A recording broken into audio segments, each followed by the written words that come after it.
এই কেউ লাভ দিন না, খবরদার।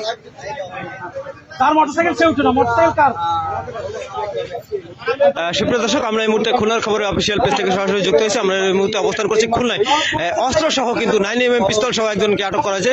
সেই কন্ডম রিপন নামে যে সন্ত্রাসী, সেই সন্ত্রাসীকে কিন্তু যৌথ বাহিনী আটক করেছে। আমরা আপনাদেরকে সরাসরি দেখানোর চেষ্টা করছি। যৌথ বাহিনীর একটি চৌকস টিম এবং দিঘলি থানা পুলিশ এবং বাংলাদেশ নৌবাহিনীর যে দিঘলিয়া উপজেলার যে টিম, তারা কিন্তু বিশেষ অভিযান চালিয়ে এবং এই কন্ডম রিপনকে কিন্তু অস্ত্র সহ আটক করে। দর্শক,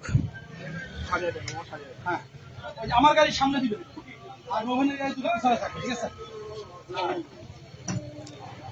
দর্শক দেখতে পাচ্ছেন দিঘলি থানার ভারপ্রাপ্ত কর্মকর্তা SM শাহিন এবং দিঘলি থানার যে কন্টিজেন্ট কমান্ডার রয়েছেন তার নেতৃত্বে কিন্তু এই অভিযান চলে এবং দীর্ঘ 2 ঘন্টা অভিযান শেষে কিন্তু 9mm পিস্তল সহ কিন্তু তাকে আটক করা হয়।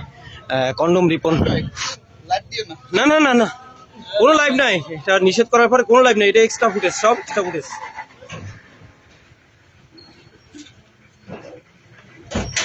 ঠিক করে দাও না,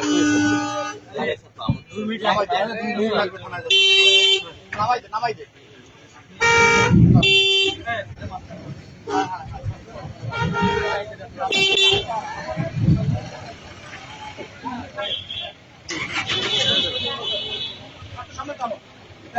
দর্শক, সেই চাঞ্চল্যকর সন্ত্রাসী এবং 9mm পিস্তল সহ আটক করা হয়েছে দিঘলিয়ার ফরমাইশ থানা থেকে।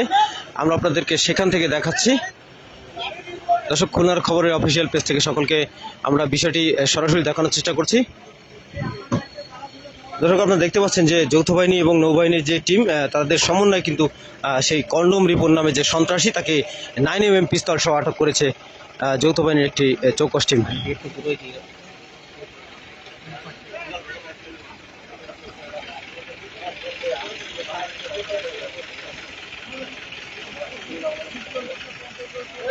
ভাই